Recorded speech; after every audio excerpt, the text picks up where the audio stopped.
Les amis de mon fiancé ont plaisanté en disant qu'il avait une fiancée de secours si je me ratais. J'ai ri, malin. Puis je me suis approché de la remplaçante, lui ai tendu la bague de fiançailles à $100, et j'ai dit, prends la relève, ma grande. Il est tout à toi. Le silence dans la pièce était assourdissant. Le bruit de la fête était comme un manteau lourd que je ne pouvais pas enlever. C'était notre fête de fiançailles. Mon fiancé, Marc, tenait une coupe de champagne, entouré de ses amis. Il riait trop fort. Je souriais, mais mes pieds me faisaient déjà mal. Puis Zayn, son ami le plus bruyant, leva son verre. Ses yeux brillaient d'alcool. Un toast, cria-t-il. À Marc et Léa. La pièce se calma. Au véritable amour qui peut survivre à tout, continua-t-il, même à la mariée de rechange de Marc. Le rire de ses amis fut instantané, puis il cessa. Un silence pesant et horrible s'abattit sur la pièce. Zayn fit un clin d'œil directement à Ella. Mon estomac se noua. Ella était la meilleure amie de Marc à l'université. Elle se tenait là, rougissante. Elle a vraiment rougi. Je regardai Marc. Il ne dit pas un mot.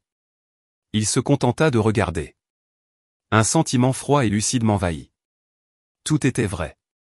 Une mariée de rechange, dis-je. Ma voix était stable. Elle trancha le silence. C'est pratique. J'ai retiré la bague de mon doigt. Elle était neuve, mais elle semblait déjà lourde. Je me suis approché d'Ella et l'ai laissé tomber dans sa main. Prends la relève, ma belle, dis-je. Il est tout à toi. La pièce retint son souffle. Je me suis retourné et j'ai franchi la porte. Je n'ai pas couru. J'ai simplement marché. Avant de commencer, assurez-vous d'aimer cette vidéo, de vous abonner à la chaîne et de laisser un commentaire ci-dessous pour me dire d'où vous regardez dans le monde.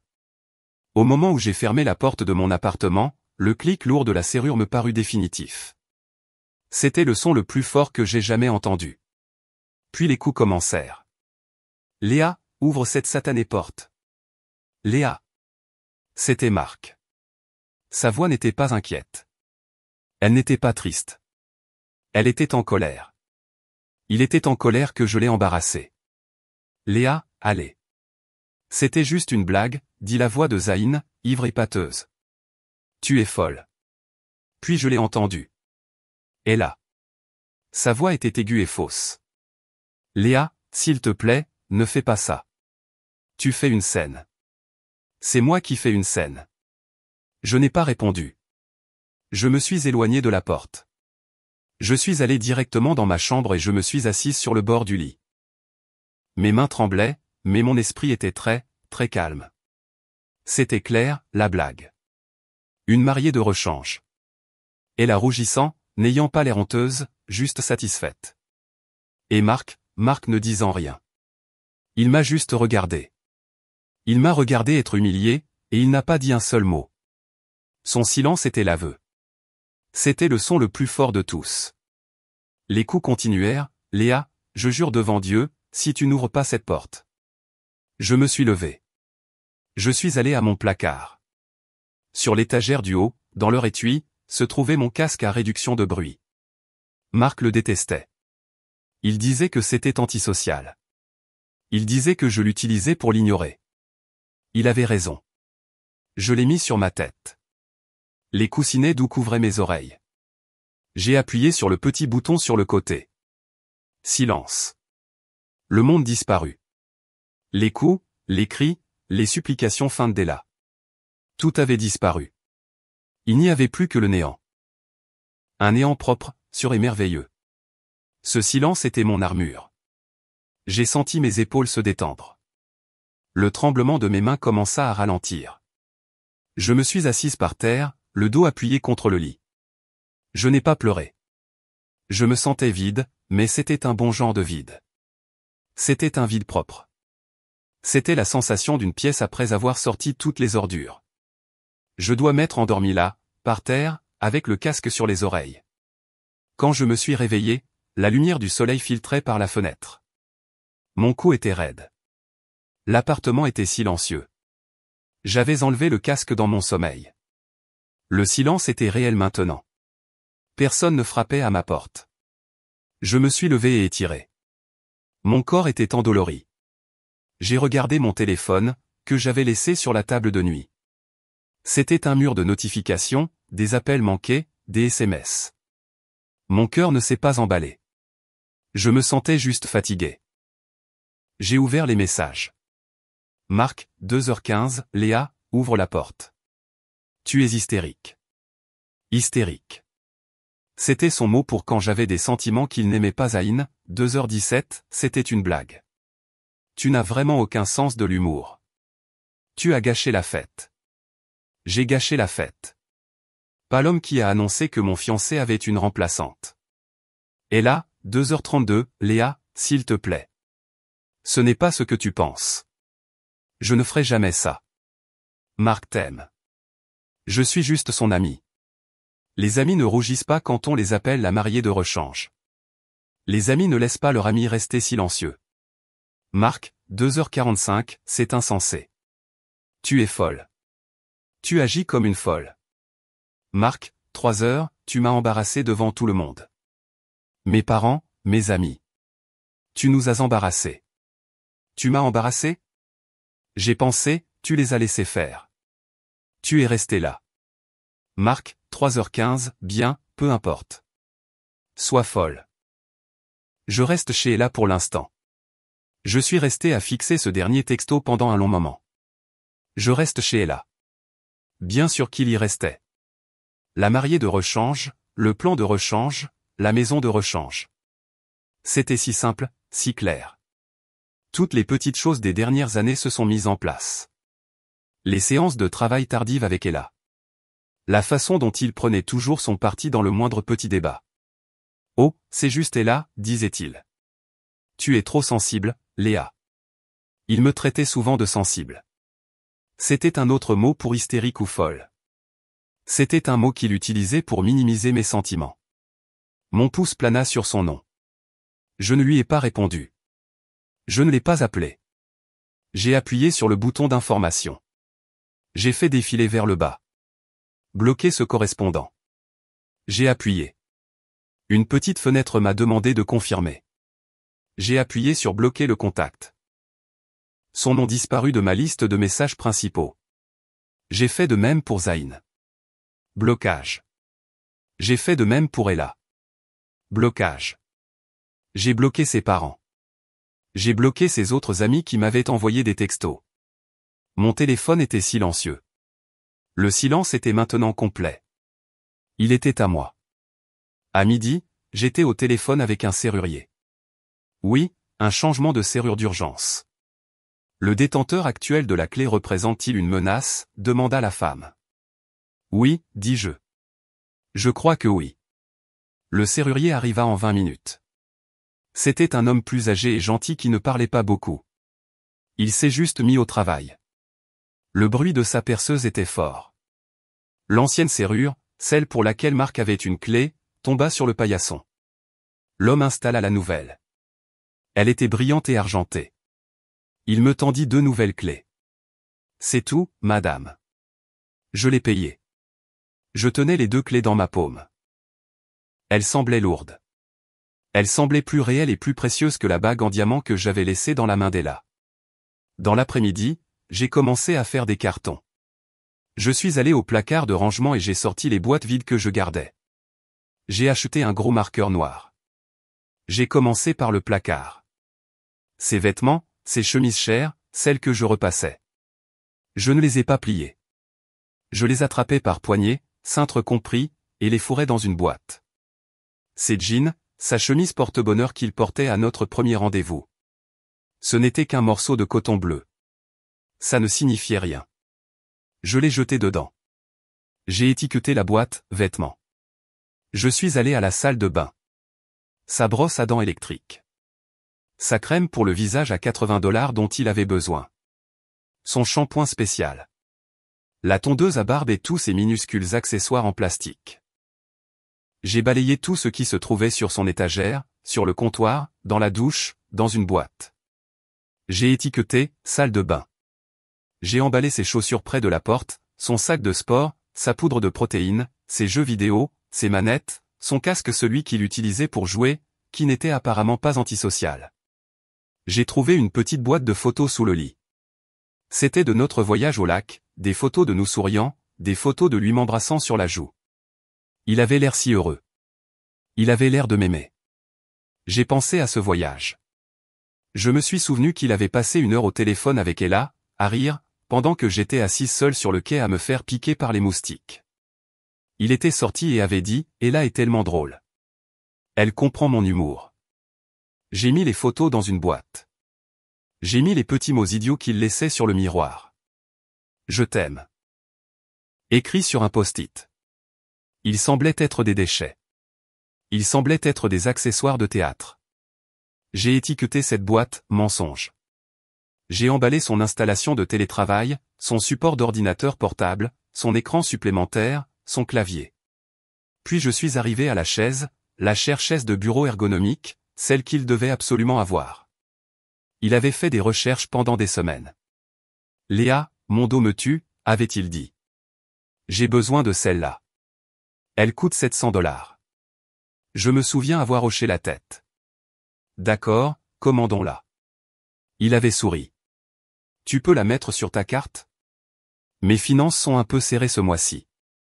Je te rembourserai le premier. » Le premier est venu et reparti. Il ne m'a jamais remboursé. J'avais oublié jusqu'à maintenant. J'ai regardé la chaise. C'était ma chaise. Je l'avais payée. Je l'ai laissée où elle était. À 17 h, il y avait 12 boîtes empilées près de la porte d'entrée. Vêtements, salle de bain, chaussures, jeux, bazar de cuisine, et la dernière boîte. J'y ai mis son trophée universitaire de débat. J'y ai mis l'article encadré sur lui d'un journal d'affaires local. J'y ai mis la bouteille de scotch cher qu'il gardait pour une occasion spéciale. J'ai scellé la boîte. J'ai pris le marqueur noir. J'ai écrit « Ego divers ». J'ai reculé. 12 boîtes. La preuve matérielle entière de notre relation de 3 ans. L'appartement semblait plus grand. Il semblait plus propre. Il ressemblait à mon appartement. J'ai préparé une tasse de thé. Je me suis assise sur le canapé. La guerre n'avait pas encore commencé. Pas vraiment. Mais j'avais construit mon mur. J'avais changé mes serrures. J'étais prête. Il est arrivé le lendemain. C'était un mardi, juste après 18 h. J'étais dans la cuisine en train de laver une assiette. Un coup fort et sec. Pas un coup poli. Un coup qui exigeait. Je savais que c'était lui. Puis un nouveau son. Le tintement d'une clé. Un bruit de grattage. La clé glissant dans la serrure. Puis un bruit sourd quand elle ne parvint pas à tourner. Silence. Puis des coups plus forts cette fois. Léa, c'est quoi ce bordel ? Ma clé ne marche pas. Je me suis séché les mains sur une serviette. J'ai marché lentement vers la porte. J'ai regardé par le Judas. C'était lui. Son visage était rouge et pincé. Il avait l'air en colère, pas blessé. C'était important. J'ai déverrouillé le nouveau pêne dormant. Je n'ai pas déverrouillé la chaîne. J'ai ouvert la porte des 7 cm que la chaîne permettait. « Bonjour, Marc » dis-je. Ma voix était calme. Son visage se tordit. « Ma clé ne marche pas. »« Qu'est-ce que tu as fait ?»« J'ai changé les serrures » dis-je. « Tu ne peux pas faire ça » cria-t-il. Sa voix était forte, résonnant dans le couloir. « Je viens de le faire » dis-je. Le bail est à mon nom. C'était vrai. Quand nous avons emménagé ensemble, son crédit était mauvais. Il venait de perdre son ancien emploi, et le nouveau n'avait pas encore traité ses papiers. C'était toute une histoire. J'ai versé la caution. J'ai signé le bail. Mon nom était le seul dessus. Légalement, il était un invité. Un invité à long terme. Un invité qui n'était plus le bienvenu. C'est quoi ce bordel, Léa ? Pour une stupide blague. Tu vas tout jeter en l'air. La blague n'a fait que dire la vérité, dis-je. Tes affaires sont emballées. Elles sont juste ici, près de la porte. J'ai montré les 12 boîtes à travers la petite ouverture. Il les a vues. Ses yeux se sont écarquillés de rage. Tu as emballé mes affaires. Comme si j'étais un Un étranger. Tes affaires sont ici, ai-je répété. Tu peux les prendre maintenant. Il a essayé de pousser la porte. Il l'a heurté avec son épaule. La chaîne se tendit brusquement. Le cadre en bois gémit. Mon cœur a bondi, mais je n'ai pas reculé. Ne fais pas ça, Marc. Donne-moi mes affaires, cria-t-il. Je vais le faire, dis-je. Recule de la porte. Je la fermerai, je détacherai la chaîne, et je l'ouvrirai. Tu pourras prendre tes boîtes. Tu n'es pas autorisé à entrer. Il me fixa. Il respirait fort. Il avait l'habitude que je cède. Il avait l'habitude que je pleure. Il avait l'habitude que je dise « D'accord, d'accord, je suis désolé », juste pour faire cesser les cris. Je l'ai juste regardé en retour. Mon visage était impassible. Je ne ressentais rien. Il a finalement reculé, levant les mains en un geste de « c'est de la folie ». J'ai fermé la porte. J'ai fait glisser la chaîne. J'ai pris une profonde inspiration. J'ai ouvert la porte en grand. Je me suis tenu dans l'ouverture, lui barrant le chemin, « Prends-les », dis-je. Il me lança un regard furieux. Il s'avança, attrapa les 2 premières boîtes.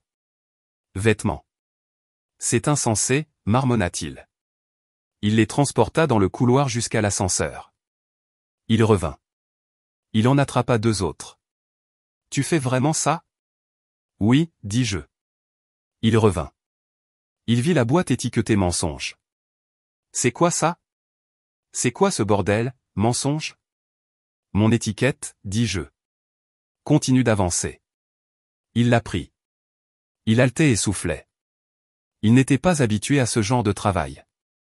Il revint pour la boîte étiquetée égaux divers. Il a vraiment ri. Un rire court et amer. Mignon, Léa. Vraiment mignon. Prends juste tes affaires, Marc. Il chargea les dernières boîtes. Puis il s'arrêta. Il regarda au-delà de moi, dans l'appartement. Où est ma chaise? Quelle chaise, dis-je. Ma chaise, Léa. Ma chaise de bureau. Celle ergonomique à $700. Où est-elle? Je ne vois pas de chaise avec ton nom dessus, dis-je. J'ai besoin de cette chaise pour mon dos. Tu le sais. Je sais. J'ai payé pour cette chaise, dis-je. Ma voix était toujours calme. J'ai payé $719,99 pour elle avec ma carte de crédit. Tu ne me l'as jamais remboursée. Son visage passa du rouge au blanc. Tu voles ma chaise après que j'ai acheté toutes les courses la semaine dernière? Les courses ne coûtent pas $700, dis-je. La chaise reste. Considère ça comme un dédommagement pour préjudice moral. Ou comme un loyer. Ou considère-la simplement comme ma chaise. Il fit un pas vers moi. Il éleva la voix. Tu me donnes ma chaise, Léa. Je ne joue pas à ce jeu. Le jeu est terminé, Marc. Tu as tes boîtes. Tu n'auras pas la chaise. Au revoir. J'ai commencé à fermer la porte. Il a mis son pied en travers. Tu le regretteras, siffla-t-il. Son visage était laid. C'était le vrai lui, pas l'homme charmant de la fête.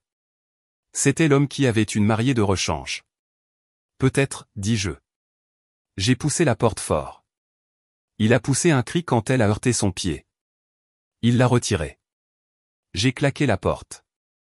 J'ai tourné le nouveau pen dormant. Clic, j'ai verrouillé la chaîne. Clac. J'ai appuyé mon front contre le bois frais de la porte. Je l'entendais jurer dans le couloir. Je l'ai entendu donner un coup de pied dans l'une des boîtes. Tu es une folle, Léa. Tu le sais. Une folle voleuse. J'ai fermé les yeux. J'ai entendu le ding de l'ascenseur. J'ai entendu les portes s'ouvrir et se fermer. Puis le silence. Les fiançailles étaient terminées. Elles se sont terminées par une serrure, pas par une dispute. Je suis retourné à la cuisine. Mon thé était froid. Je l'ai versé dans l'évier et j'en ai préparé une nouvelle tasse, fraîche et chaude. Je me suis assise sur mon canapé, dans mon appartement, et je l'ai bu. Je ne l'ai pas regretté. Pas le moins du monde. Le regret est venu 2 jours plus tard. Pas de moi, de lui. Il regrettait que je ne sois pas une épave. Il regrettait que je ne le supplie pas de revenir. Et donc, il a riposté. C'était un jeudi soir. Je regardais la télé. Un coup fort et officiel retentit dans l'appartement. C'était différent du coup de Marc. C'était un coup ferme, un coup qui signifiait « affaire sérieuse ». J'ai regardé par le Judas. 2 policiers. Mon sang se glaça. Mon estomac tomba dans mes pieds. Il a fait quelque chose. Il leur a dit que je l'avais volé. Il leur a dit que je l'avais blessé. Mes mains se remirent à trembler. C'était un autre niveau. Madame. C'est la police. Nous devons parler aux résidents de l'appartement 4B. J'ai tâtonné avec la chaîne, avec la nouvelle serrure. J'ai ouvert la porte. Oui, messieurs les agents. Quelque chose ne va pas? L'un des agents était plus âgé, avec un visage fatigué. L'autre était plus jeune, vigilant. Êtes-vous Léa Morgan? Demanda le plus âgé. Oui, c'est moi. Nous avons reçu un appel concernant une expulsion illégale, madame. Mon tremblement cessa. La glace dans mes veines se transforma en acier froid et dur. Une expulsion illégale, répétai-je. L'agent hocha la tête. Un certain monsieur Mark Lewis a appelé. Il a déclaré que vous vivez ici ensemble et que vous l'avez illégalement empêché d'accéder à sa résidence et que vous retenez ses biens en otage. Retenir ses biens en otage. La chaise. J'ai regardé au-delà des agents, dans le couloir, près des ascenseurs. Marc se tenait là, suffisant. Il avait les bras croisés. Et à côté de lui, faisant semblant de regarder son téléphone, se trouvait Ella. Elle était là. Elle était venue avec lui pour me voir me faire arrêter. La voir. Cela a brûlé toute ma peur. Il ne restait plus qu'une colère froide et silencieuse. Messieurs les agents, dis-je de ma voix la plus polie et raisonnable. Monsieur Lewis est mon ex-fiancé. Il ne vit pas ici. Il prétend que si, madame. Il dit que son nom est sur le bail. Alors il ment, dis-je. Entrez, je vous en prie. Tous les deux. Ils semblèrent surpris, mais ils entrèrent. J'ai laissé la porte ouverte. Marc et Ella se sont rapprochés dans le couloir, essayant d'écouter. Asseyez-vous, je vous en prie, dis-je. Ils ne le firent pas, madame, si le nom de votre partenaire est sur le bail, commença le plus jeune. Il n'est pas mon partenaire, dis-je. Et son nom n'est pas sur le bail. Seul mon nom est sur le bail. Je me suis dirigé vers le petit bureau où je garde mes dossiers. J'ai sorti le dossier intitulé appartement. J'en ai sorti l'épais contrat de location. Je l'ai tendu à l'agent le plus âgé. Page 1, monsieur l'agent, dis-je. Information sur le locataire. Il le lut. Il tourna la page. Il alla à la dernière page. La page des signatures. Il la regarda longuement. Ce bail est uniquement à votre nom, mademoiselle Morgan, dit-il. Oui, monsieur. C'est moi qui paie le loyer. C'est moi qui paie les charges. Marc était un invité ici. Il était mon fiancé, mais j'ai rompu les fiançailles il y a 2 jours à notre fête, quand lui et ses amis ont annoncé qu'il avait une mariée de rechange. Les sourcils du jeune agent se levèrent. L'aîné se contenta de soupirer. Il avait l'air fatigué de tout ça. Et c'est bien, ses affaires sont parties, dis-je. Il les a récupérées mardi. Je les lui ai emballées. 12 boîtes. Il les a toutes prises. Il prétend que vous détenez un bien de valeur lui appartenant, une chaise de bureau. Mon cœur battait la chamade, mais j'ai gardé ma voix stable. Ah, la chaise. Oui, il l'a laissée derrière lui. Donc, vous détenez sa propriété. Non, monsieur. Je suis en possession de ma propriété. La chaise qu'il veut est une chaise ergonomique que j'ai achetée avec ma carte de crédit personnelle. Il ne me l'a jamais remboursée. Je suis retourné à mon bureau. J'ai sorti mon dossier intitulé reçu. Je suis très organisé. Marc s'est toujours moqué de moi pour ça. Tu gardes tout, Léa. C'est bizarre. J'étais si contente d'être bizarre. J'ai sorti le relevé de carte de crédit d'il y a 8 mois. J'ai sorti l'email de confirmation pour la chaise. Je les ai tendus à l'agent. Voici le reçu. $719,99 de ma carte Visa. Vous pouvez voir mon nom sur le relevé et sur le bon de commande. Il était un invité utilisant ma chaise. L'agent plus âgé lut le reçu. Il me le rendit. Il regarda son partenaire. Puis il se tourna et se dirigea vers la porte ouverte. Marc se tenait juste là, essayant d'avoir l'air innocent. Ella se cachait derrière lui. Monsieur, dit l'agent à Marc, sa voix forte maintenant. Le bail est uniquement au nom de mademoiselle Morgan. Elle est la seule locataire. C'est son appartement. Le regard suffisant de Marc disparut. Mais mes affaires sont là-dedans. Ma chaise. La locataire dit que vous avez déjà récupéré vos affaires. Est-ce vrai? Eh bien, oui, les boîtes. Mais elle a gardé ma chaise. C'est la mienne. C'est une chaise à 700 $. Avez-vous payé pour la chaise, monsieur? Marc bafouilla. Nous. J'ai acheté les courses. C'était. Nous partagions les choses. L'agent leva une main. Monsieur, c'est une affaire civile, pas criminelle. Si vous voulez la poursuivre pour la chaise devant un tribunal des petites créances, vous pouvez le faire. Mais vous ne pouvez pas utiliser la police pour la récupérer. C'est sa résidence. Vous n'êtes pas autorisé à l'intérieur. Vous devez quitter les lieux. Elle ne peut pas juste me voler. Ce n'est pas du vol s'il s'agit d'un litige sur un paiement. Monsieur, c'est civil. Vous êtes en situation d'intrusion. Veuillez quitter l'immeuble. Le visage de Marc était violet. Il me regarda. Il regarda Ella. Il regarda les flics. Il avait perdu. Il avait perdu devant tout le monde. Très bien, cracha-t-il. Il se tourna et se dirigea d'un pas lourd vers l'ascenseur. Ella se dépêcha de le suivre, la tête basse. L'agent plus âgé les regarda partir. Il se retourna vers moi. Je suis désolé de vous avoir dérangé, mademoiselle Morgan. Il semble que vous ayez tout en ordre. Merci, monsieur l'agent. J'apprécie que vous vous en soyez occupé. Passez une bonne soirée, dit-il en inclinant son képi. J'ai fermé la porte. J'ai verrouillé le pen dormant. J'ai mis la chaîne. Je suis allé à la fenêtre. J'ai regardé 4 étages plus bas Marc et Ella monter dans sa voiture. Il a claqué la portière. Elle parlait, agitant les mains. Il a frappé du poing le volant. Puis il est parti en trombe du parking. J'ai regardé la chaise ergonomique. J'ai chuchoté à la pièce vide, je ne regrette déjà rien. Mais je savais que ce n'était pas fini. Il était humilié. Et un homme humilié comme Marc était un homme dangereux. L'attaque suivante est arrivée 3 jours plus tard. Elle était plus lâche.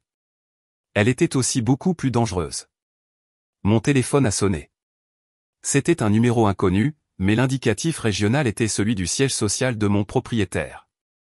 J'ai répondu. Allô, ici Léa Morgan. Mademoiselle Morgan, ici Maria Lopez, votre gérante d'immeuble du bureau d'accueil. Mon estomac se serra. Maria avait toujours été gentille avec moi. Sa voix n'était pas gentille. Elle était stressée. Bonjour, Maria. Tout va bien? Léa, je vais être direct avec vous. Je viens de raccrocher après un très mauvais appel avec le siège. Ils ont reçu 2 plaintes anonymes concernant votre logement au cours des 2 derniers jours. Des plaintes? Quel genre de plaintes? J'ai été. Ça a été très calme ici. Ce n'est pas ce qu'ils disent. Maria soupira.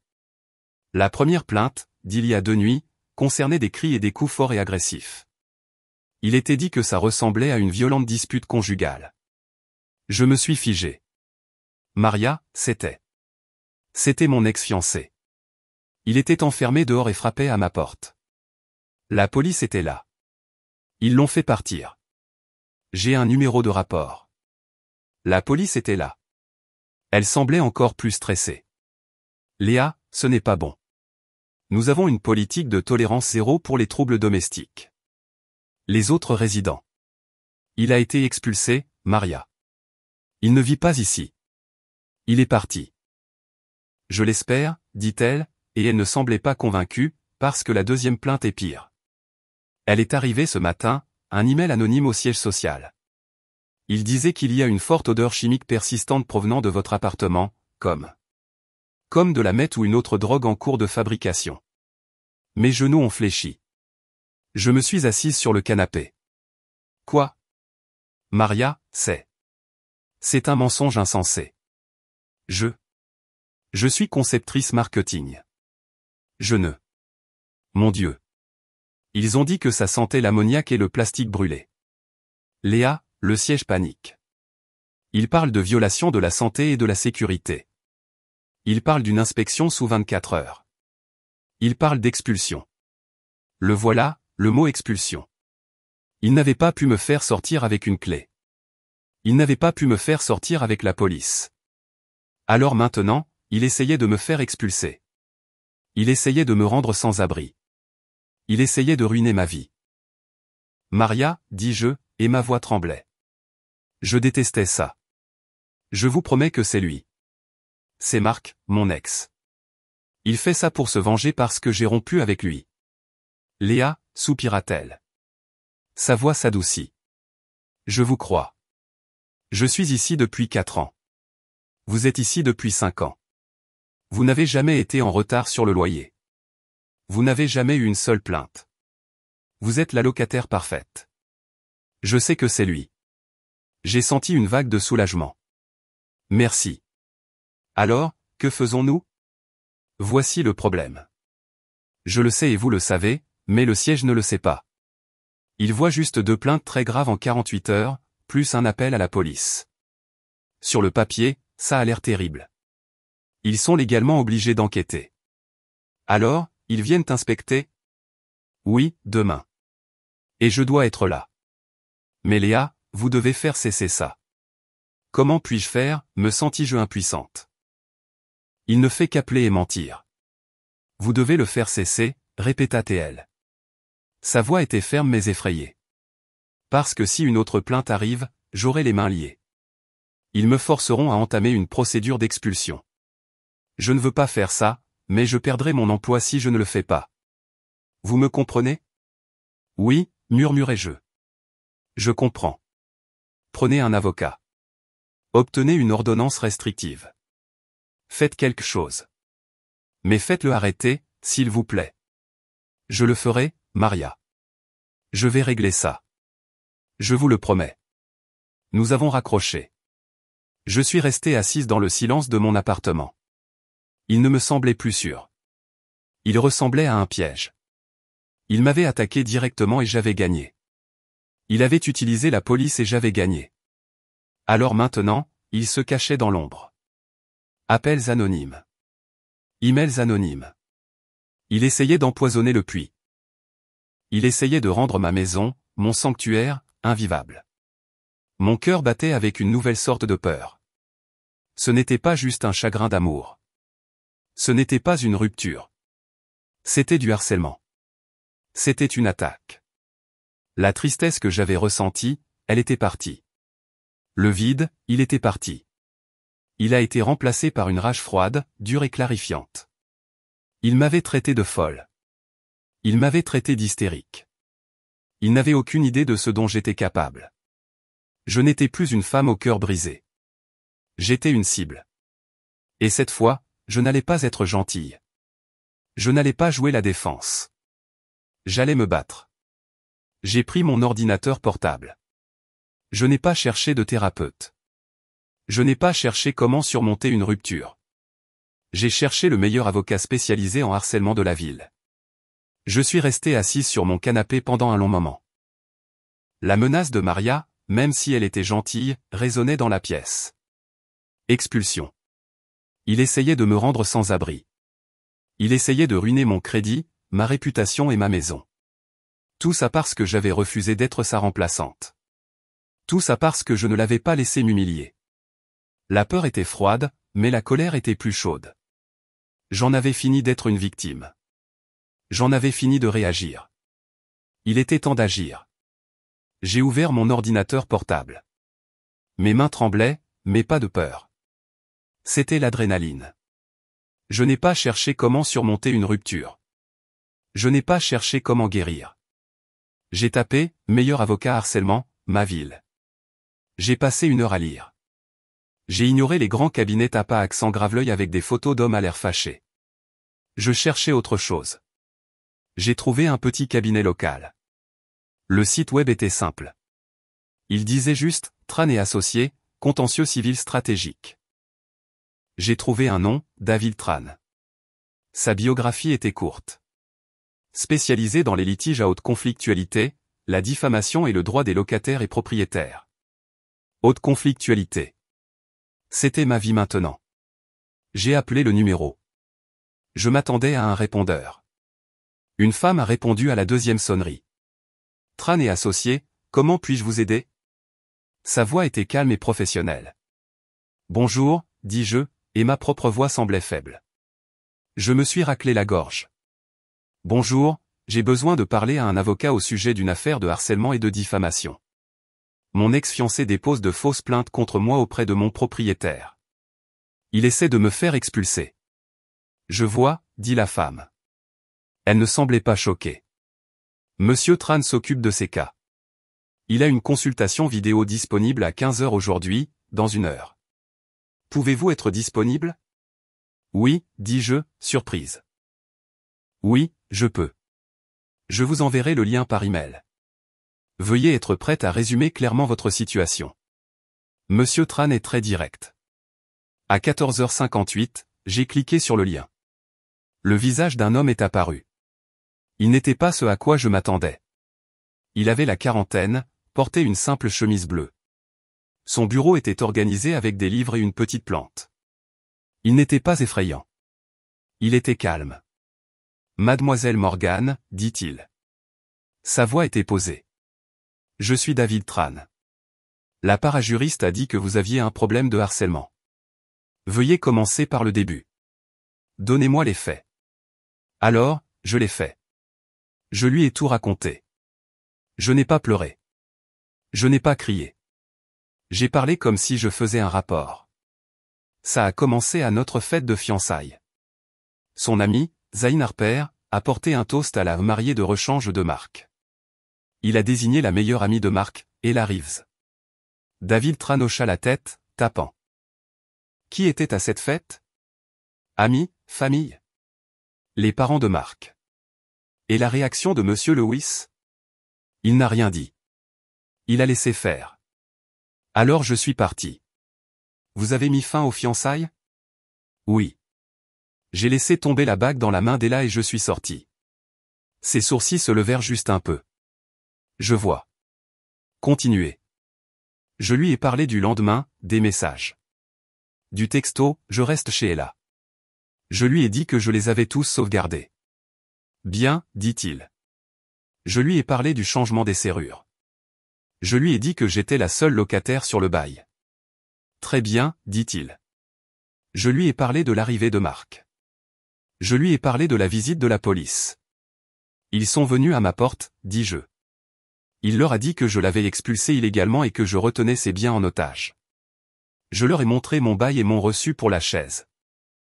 Les agents lui ont dit que c'était une affaire civile et l'ont fait partir. Vous avez les noms des agents, un numéro de rapport? Oui, dis-je. J'ai appelé le commissariat le lendemain et j'ai obtenu un numéro de rapport pour l'appel pour intrusion. David a réellement souri. Un tout petit sourire fin. Mademoiselle Morgan, vous avez d'excellents instincts. Que s'est-il passé ensuite? Il a riposté, dis-je. Il fait maintenant des plaintes anonymes au siège social de mon propriétaire. Une pour un trouble domestique, qui était lui frappant à ma porte, et une nouvelle. Une forte odeur chimique. Il m'accuse de fabriquer de la drogue. Ma gérante d'immeuble, Maria, est de mon côté, mais le siège menace de m'expulser. Elle m'a dit que je devais faire cesser ça. J'ai terminé. Le silence dans mon appartement semblait lourd. David Tran regarda ses notes. D'accord, dit-il. Voici ce que nous allons faire. M. Lewis agit par ego et humiliation. Il essaie d'obtenir une réaction de votre part. Il enfreint également plusieurs lois. Vraiment, dis-je. Vous avez fait le plus dur. Vous avez une trace écrite parfaite. Le bail, le reçu, le rapport de police, les textos. Maintenant, nous passons à l'offensive. Nous allons rédiger une lettre de mise en demeure. Ce n'est pas juste une lettre. C'est un avertissement. C'est la première étape d'un procès. Il afficha un document sur son écran. La lettre sera adressée à 3 personnes, dit-il. Monsieur Mark Lewis, Madame Ella Reeves et Monsieur Zane Harper.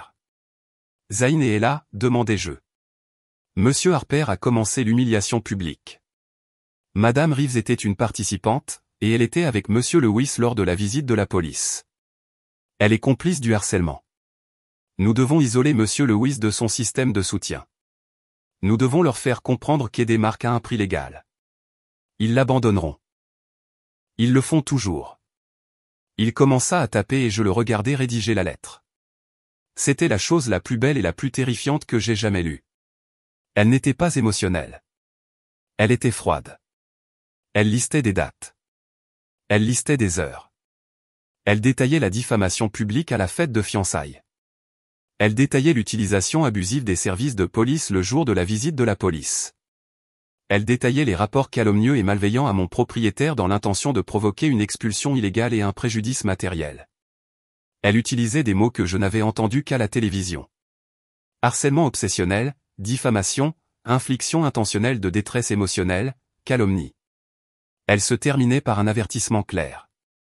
Tout contact ultérieur, direct ou indirect, avec Mademoiselle Morgan sera considéré comme une violation de cet avis. Cela inclut, sans illimité, les appels téléphoniques, les SMS, les emails, les contacts sur les réseaux sociaux ou toute communication par un tiers.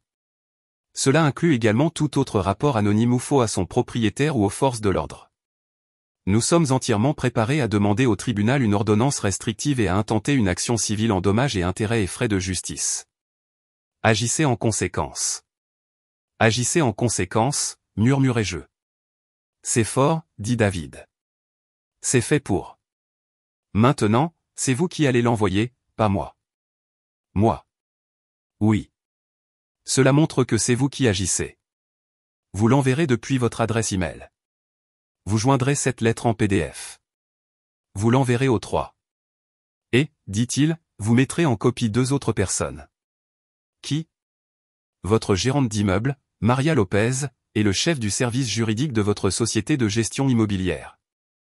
Cela montre à votre propriétaire que vous gérez la situation.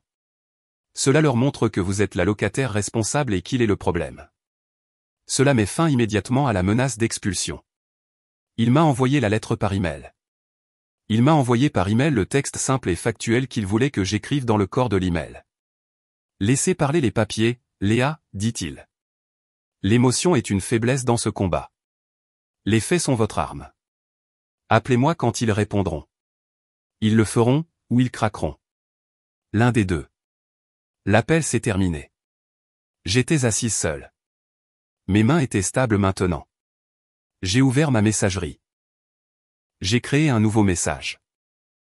marc.lewis@email.com, ella.reeves@gmail.com, zain.harper@email.com, copie à maria.lopez@propnct.com, legal@propnct.com. Objet, avis juridique, mise en demeure corps, veuillez trouver ci-joint un avis juridique de mise en demeure concernant vos actions récentes. Une copie papier est également envoyée par courrier recommandé. Toute communication future de votre part ou de vos représentants doit être adressée à mon conseil juridique, Monsieur David Tran. Ces coordonnées se trouvent dans la lettre. Je considérerai toute tentative de me contacter directement ou de déposer de nouveaux rapports contre moi comme une violation de cet avis. Léa Morgan. J'ai joint le PDF. J'ai pris une profonde inspiration. J'ai cliqué sur envoyer. Le son de l'email quittant ma boîte d'envoi était définitif. C'était une déclaration de guerre, mais une guerre que je menais enfin selon mes propres termes. Pour la première fois de ma vie, j'ai ressenti un sentiment de paix qui n'était pas fragile. Ce n'était pas un cadeau. Il était mérité. Je l'avais construit moi-même, à partir de faits, de reçus et de la loi. La semaine qui a suivi l'envoi de l'email a été la plus calme de ma vie. C'était un nouveau genre de silence. Il était lourd, comme l'air avant un orage. Je vérifiais mon téléphone constamment. Je m'attendais à une explosion, un email en colère de Marc, un appel en larmes d'Ella, un texto, comment oses-tu, de Zayn. Rien. Pas un seul mot. La seule réponse que j'ai reçue venait de ma propriétaire, Maria. Elle est arrivée 2 heures après que j'ai envoyé la lettre. A. Léa Morgan copia, legal@propmt.com. Objet, avis juridique, mise en demeure Léa, merci de nous avoir transmis ceci. Nous l'avons reçu et ajouté à votre dossier. Nous suspendons toute enquête sur les plaintes anonymes en attendant l'issue de cette action en justice. N'hésitez pas à nous faire savoir si vous avez besoin de quoi que ce soit de notre part. Maria. La menace d'expulsion avait disparu. Juste comme ça. David avait raison. Les papiers parlaient, et ils criaient plus fort que les mensonges de Marc. J'avais toujours l'impression d'attendre que l'autre chaussure tombe. Et puis, exactement une semaine après avoir envoyé la lettre, mon téléphone a vibré. C'était un SMS d'un numéro que je ne reconnaissais pas. Léa, c'est Ella. S'il te plaît, ne me bloque pas. J'utilise le téléphone d'une amie. Je veux juste que tu saches que j'en ai fini. Il est fou. J'ai fixé le texto. Mon cœur n'a pas bondi. Je me sentais juste fatigué. Un autre texto est arrivé. Après avoir reçu la lettre de ton avocat, il est devenu fou. Il criait. Il a dit que j'étais faible et inutile. Il voulait que j'appelle ton propriétaire pour mentir pour lui. Il voulait que je dise que j'étais à ton appartement et que je t'ai vu prendre de la drogue. Il avait inventé toute une histoire. J'ai dit non. Je lui ai dit qu'il allait aller en prison. Un autre texto. Et il m'a fait peur, Léa. Il m'a attrapé le bras. Il m'a dit que tout était de ma faute. Il a dit que si je n'avais pas été si évidente à la fête, rien de tout ça ne serait arrivé. Il m'a blâmé pour tout. Et le dernier. Je vais rester chez ma sœur. J'ai bloqué son numéro. Je ne fais pas partie de ça. Je suis tellement désolé, Léa. Je n'ai jamais voulu rien de tout ça. J'étais juste. J'étais flatté. C'était stupide. Je suis désolé. Flatté. Elle était flattée d'être appelée la mariée de rechange. Elle était flattée par l'attention d'un homme qui était fiancé à quelqu'un d'autre. Elle n'était désolée que parce qu'elle avait peur. Elle n'était désolée que parce qu'elle était maintenant sa cible. 1 an auparavant, j'aurais pu avoir pitié d'elle. J'aurais pu répondre, ce n'est pas grave. J'ai relu les textos. J'ai vu ses vraies excuses. Il m'a fait peur. Elle n'était pas désolée pour moi. Elle avait peur pour elle-même. Je n'ai pas répondu. Je n'ai pas bloqué le numéro. J'ai fait une capture d'écran de chaque texto. J'ai transféré les captures d'écran à David Tran. Mon email disait une seule chose, pour le dossier. Sa réponse est revenue en quelques minutes. Notez. C'est très bon pour nous. Ne lui répondez pas. Je suis retourné à mon travail. Je concevais une nouvelle campagne publicitaire. Je me suis concentré sur les couleurs. Je me suis concentré sur la police. J'ai chassé Ella et ses excuses pathétiques et intéressées de mon esprit. Elle était son problème maintenant. La fissure suivante dans son mur est apparue 2 jours plus tard. Mon téléphone a sonné. Un numéro inconnu. J'ai répondu. Allô, Léa. C'était une voix d'homme. Douce, gentille, une voix que je connaissais. C'était Bill Lewis, le père de Marc. Léa, Dieu merci. C'est Bill. Mon sang se glaça. Je n'ai rien à vous dire, Bill. Toute communication doit passer par mon avocat. J'ai commencé à raccrocher. Non, attendez. S'il vous plaît. Il semblait désespéré. Léa, s'il te plaît. Ce n'est pas à propos de ça. Ce n'est pas à propos de la lettre. Je m'inquiète pour Marc. La vieille culpabilité familière. L'attrait de la famille. Il l'utilisait. Qu'y a-t-il avec Marc, dis-je, la voix plate. Il est blessé, Léa. Il s'est fait mal au dos. Il déplaçait des boîtes et il s'est bloqué le dos. Il est dans un état terrible. Il a tellement mal. Ça y est, pensais-je. La nouvelle manipulation, le jeu de la victime. Il est resté allongé sur le sol chez Ella, puis elle l'a mis dehors. Il est dans son appartement et il ne peut pas travailler. Il n'a pas d'argent. Léa, il a besoin de cette chaise. L'ergonomique. Il a dit que tu l'avais toujours. Il dit que c'est la seule qui aide son dos. J'ai regardé à travers la pièce la chaise à 700 $. Ma chaise. La fausse sollicitude dans la voix de son père me rendait malade. Cet homme était à la fête de fiançailles. Il a entendu la blague. Il m'a regardé être humilié. Il ne m'a pas appelé le lendemain. Il n'a pas demandé si j'allais bien. Il ne s'est pas excusé pour son fils. Il appelait maintenant, pas pour moi, mais pour Marc. Il était un complice. Il était l'homme qui avait élevé un monstre. J'ai la chaise, dis-je. Oh, Dieu merci. Bill soupira, dégoulinant de soulagement. Est-ce que je peux venir la chercher pour lui? Il a tellement mal, Léa. Ça signifierait tellement. Non, dis-je. Non. Quoi? Que voulez-vous dire, non? Je veux dire non, vous ne pouvez pas venir la chercher. Mais Marc peut l'acheter. L'acheter? Sa voix était maintenant sèche. La fausse gentillesse avait disparu. Léa, c'est sa chaise. Non, Bill, c'est ma chaise. J'ai payé 719,99 $ pour elle avec ma carte Visa le 26 octobre de l'année dernière. J'ai le reçu. Marc ne me l'a jamais remboursé. S'il veut la chaise, le prix est de 700 $. C'est une réduction pour l'usure. Il y eut un long silence furieux au téléphone. Tu as changé, Léa, dit-il. Oui, j'ai changé, dis-je. Le prix est de 700 $. J'accepte Venmo. Mon nom d'utilisateur est Léa Morgan Design. C'est de l'extorsion. Non, dis-je, c'est une vente. Il veut la chaise, il peut l'acheter. S'il ne veut pas l'acheter, c'est bien aussi. Je l'aime bien. Au revoir, Bill. Attends. J'ai raccroché. Mon cœur battait la chamade. J'avais tenu tête à son père. J'avais tenu tête à l'homme que Marc utilisait toujours comme son « bon flic ». J'ai attendu. Je pensais que c'en était fini. 1 heure plus tard, mon téléphone a vibré. Une notification Venmo. William Lewis vous a payé 700 $. Note, pour la chaise. Je suis resté à fixer l'écran. Je ne pouvais pas le croire. Ils avaient payé. Je me suis assise sur mon canapé et j'ai attendu. 1 autre heure passa. On frappa à ma porte. Pas un coup en colère, pas un coup de police. Un léger tapotement hésitant. Toc, toc. J'ai regardé par le Judas. C'était Marc. Il était seul. Il ne regardait pas la porte. Il regardait le sol. Ses épaules étaient affaissées.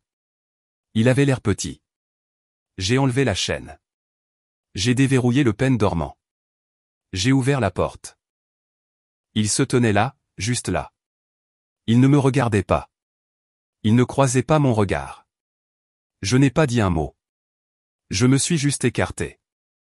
La chaise était juste là, près de la porte. Il garda les yeux sur le sol. Il entra en traînant les pieds, juste un pas. Il attrapa la chaise. Il la fit rouler maladroitement par la porte. Bump, bump sur le seuil. Il n'a jamais levé les yeux. Il n'a jamais dit un mot. Je ne l'ai pas regardé non plus. J'ai regardé le mur au-dessus de sa tête. Il se tourna et tira la chaise dans le couloir vers l'ascenseur. Je l'ai regardé partir. J'ai fermé ma porte. Clic, clac le pen dormant. J'ai fait glisser la chaîne. Il était parti. Tout de lui. Les vêtements, les mensonges, l'ego. Et maintenant la chaise. Il avait dû me payer pour me laisser tranquille. Ça, pensais-je, était la vraie fin. Après que Marc eut pris la chaise, le silence dans mon appartement changea. Ce n'était pas le silence lourd d'attente de la semaine précédente.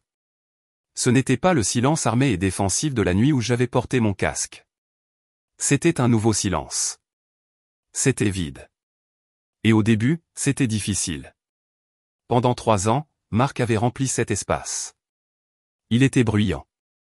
Ses jeux vidéo étaient bruyants. Ses appels téléphoniques avec ses amis étaient bruyants. Même sa respiration semblait bruyante. Ma vie avait été organisée autour de son bruit, autour de ses humeurs. Marc était-il heureux? Était-il stressé? Avait-il faim? Était-il en colère? Mes journées étaient passées à gérer ses sentiments. Je marchais toujours sur des œufs, essayant de maintenir la paix. Maintenant, il n'y avait que la paix. Et c'était si silencieux. Je pouvais entendre mes propres pensées. J'ai réalisé que je n'avais pas vraiment été seul depuis 3 ans. Les premiers jours, le silence semblait lourd. L'appartement semblait trop grand. Je me sentais comme un fantôme dans ma propre maison. J'entrais dans le salon et m'attendais à le voir sur le canapé. Je faisais du café et versais presque une deuxième tasse. Je faisais mon deuil, mais pas de lui. Je faisais le deuil de la femme que j'avais été, la femme qui s'était tordue en 4 pour être aimée par un homme qui avait un plan de secours. J'ai dû réapprendre à vivre dans mon propre espace. J'ai commencé petit. J'ai acheté une grande plante verte, un monstera. Je l'ai mise dans le coin où se trouvait sa stupide chaise de jeux vidéo. J'ai déplacé le canapé. Je l'ai orienté vers la fenêtre, pas vers la télévision. J'ai acheté de nouveaux draps, des jaunes. Marc détestait le jaune. Il disait que c'était trop gai. J'ai cuisiné pour le dîner, un curry épicé. Marc détestait la nourriture épicée. Je l'ai mangé directement dans la casserole, debout dans ma cuisine, et c'était le meilleur repas que j'ai eu depuis des années. Je me suis assise sur mon canapé et j'ai lu un livre pendant 3 heures. Personne ne m'a interrompu. Personne ne m'a demandé de lui apporter une bière. Personne ne s'est plaint de s'ennuyer. Le silence lourd a commencé à se dissiper. Il a cessé de paraître vide. Il a commencé à paraître ouvert. Ce n'était pas l'absence de Marc. C'était la présence de moi. Je pouvais respirer. Je pouvais penser. J'ai réalisé que mes pensées n'étaient pas en colère. Elles n'étaient pas tristes. Elles étaient juste calmes. Je pensais au travail. Je pensais à quoi manger pour le dîner. Je pensais à appeler ma sœur. Mon esprit, qui avait été un champ de bataille pendant si longtemps, était enfin calme. Une semaine plus tard, mon téléphone a sonné. L'écran affichait Maria Lopez. Mon cœur n'a pas bondi. Mon estomac ne s'est pas noué. La panique avait disparu. J'ai juste répondu. Bonjour, Maria. Bonjour, Léa.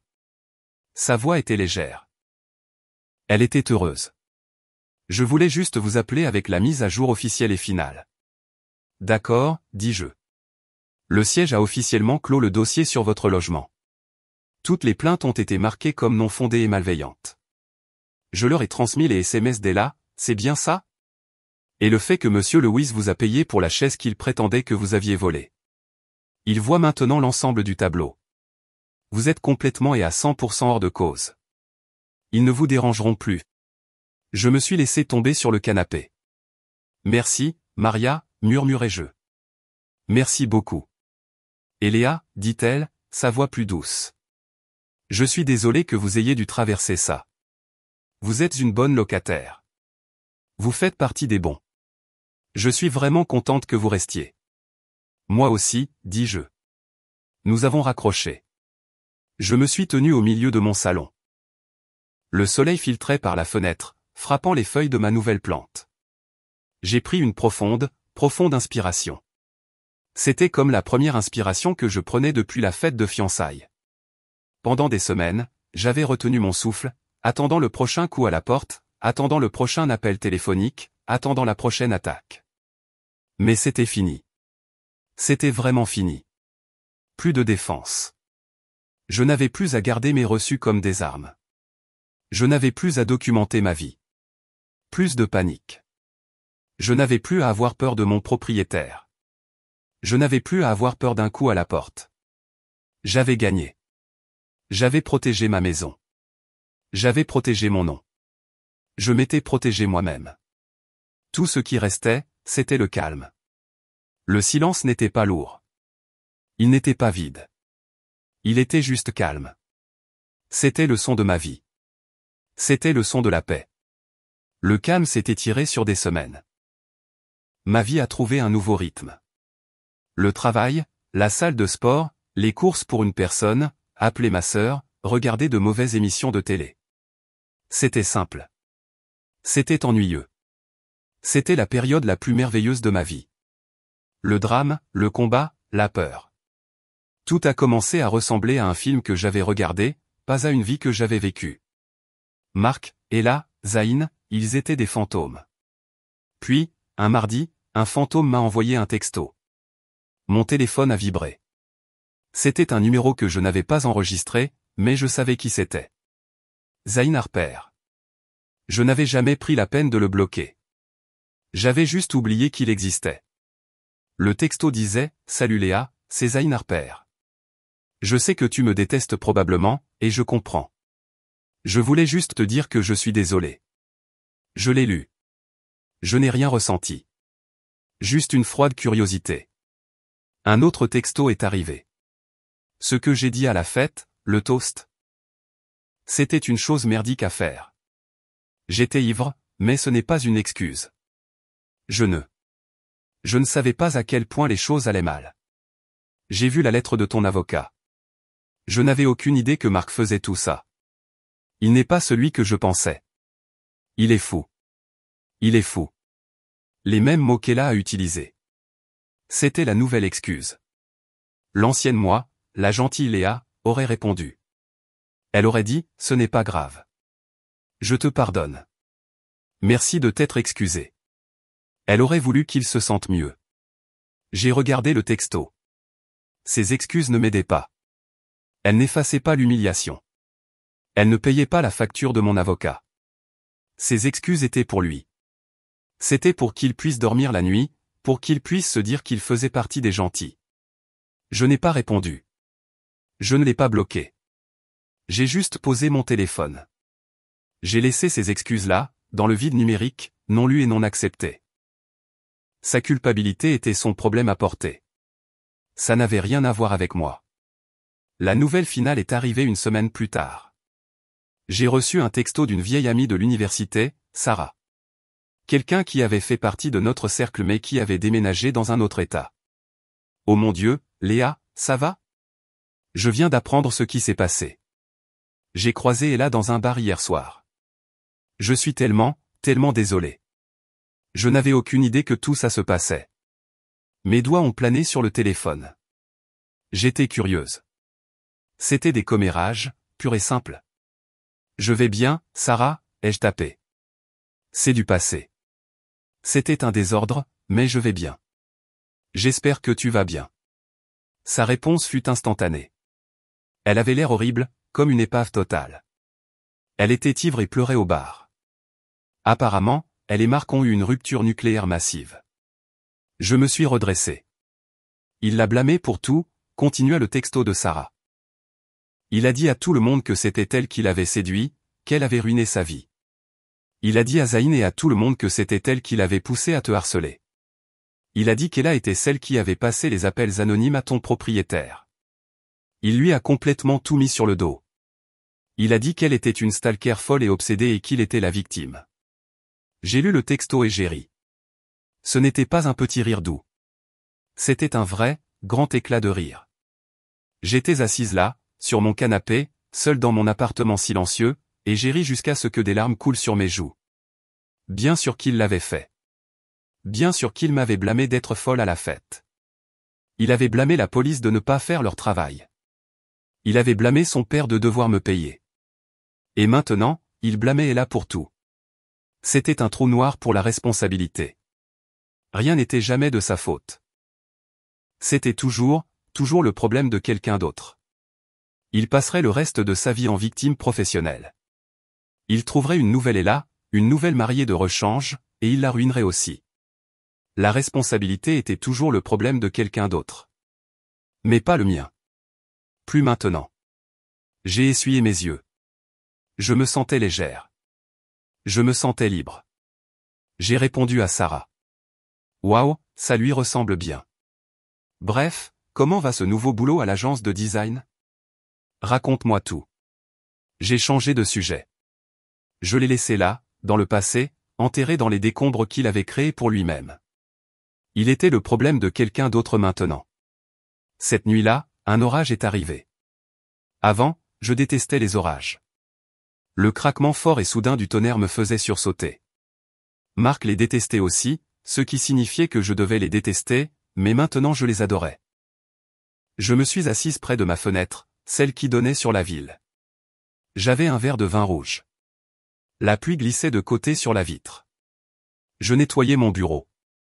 Un tiroir fourre-tout plein de vieux reçus, de stylos secs et de souvenirs dont je n'avais plus besoin. Mes doigts ont heurté une petite boîte carrée en velours. Je me suis figé. Ce n'était pas la bague de fiançailles. Cette bague était partie depuis longtemps, tombée dans la main d'Ella. C'était une vieille boîte. Je l'ai ouverte. À l'intérieur se trouvait une simple et fine bague en argent. Elle avait la forme d'un nœud. Il me l'avait donnée pour notre premier anniversaire. Nous étions dans un restaurant italien bon marché. Je me souviens qu'il m'avait tenu la main à travers la table. Ce n'est pas un diamant, avait-il chuchoté, avec ce sourire charmant. Mais c'est tellement nous. C'est simple. C'est fort. C'est un nœud. C'est pour toujours. J'ai regardé la bague. Elle reposait dans ma paume. Ce n'était pas nous. C'était lui. C'était un mensonge. C'était bon marché. L'argent était terni. Le nœud éternel n'était qu'un design qu'il avait acheté au centre commercial. Toutes ces paroles étaient des accessoires. Les post-it sur le miroir, les textos, je t'aime. Cette bague, tout cela faisait partie du spectacle. Un spectacle pour me garder silencieuse, pour me garder à ma place. Cette bague était le dernier mensonge. C'était le dernier morceau de lui dans ma maison. J'ai regardé la pluie. J'ai posé mon verre de vin. Je n'ai pas réfléchi.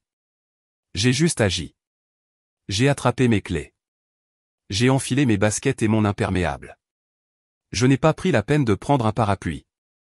J'ai couru hors de mon appartement, descendu les escaliers et suis sorti dans la nuit. La pluie m'a frappé instantanément. Elle était froide. Elle a trempé mes cheveux en quelques secondes. Je suis monté dans ma voiture. Les essuie-glaces repoussaient l'eau. Swish, swish, swish, swish. J'ai conduit. Mes mains savaient juste où aller. J'ai conduit jusqu'au centre commercial. Il était fermé. Le parking était vide, brillant d'eau. Je me suis garé près de l'entrée de service, juste à côté des grands conteneurs de dons en métal. Dons de vêtements et de biens. Je suis sorti de ma voiture. J'ai marché sous la pluie battante, le son résonnant sur le mur de briques. Je me suis tenu devant le conteneur. Je tenais la petite bague en argent dans ma paume. Je l'ai regardée une dernière fois. Tous les mensonges, toute la manipulation. Tu es folle. Tu es hystérique. Tu le regretteras. C'était juste une blague. Quelqu'un d'autre pourra en rire, ai-je chuchoté. J'ai tiré la lourde poignée en métal. La fente s'est ouverte avec un grincement sonore. J'ai laissé tomber la bague à l'intérieur. Elle a fait un tout petit tink en heurtant le fond du conteneur vide. J'ai lâché la poignée. Elle s'est refermée dans un grand fracas métallique final. Fini. Je suis retourné à ma voiture. J'étais trempé jusqu'aux os. Je m'en fichais. Je me sentais propre. Je me sentais nouvelle. La pluie avait lavé les dernières traces de lui sur moi. Je suis rentré chez moi. J'ai enlevé mes vêtements mouillés à la porte. J'ai pris une longue douche chaude. J'ai mis mon pyjama préféré. J'ai préparé une nouvelle tasse de thé. Je me suis enfoncé dans mon canapé. Le canapé qui était entièrement à moi, dans l'appartement qui était entièrement à moi. Plus de fantômes. Plus d'écho. La voix de Marc avait disparu de ma tête. Le visage d'Ella avait disparu. La peur avait disparu. Il n'y avait que la paix. Dehors, le tonnerre grondait. Il était bas et lointain maintenant. C'était un écho de tout ce que j'avais déjà survécu. C'était le son d'une guerre qui était terminée. Une guerre que j'avais gagnée. J'ai fermé les yeux. Le silence ne faisait pas mal. Il n'était pas vide. Il n'était pas lourd. C'était la liberté.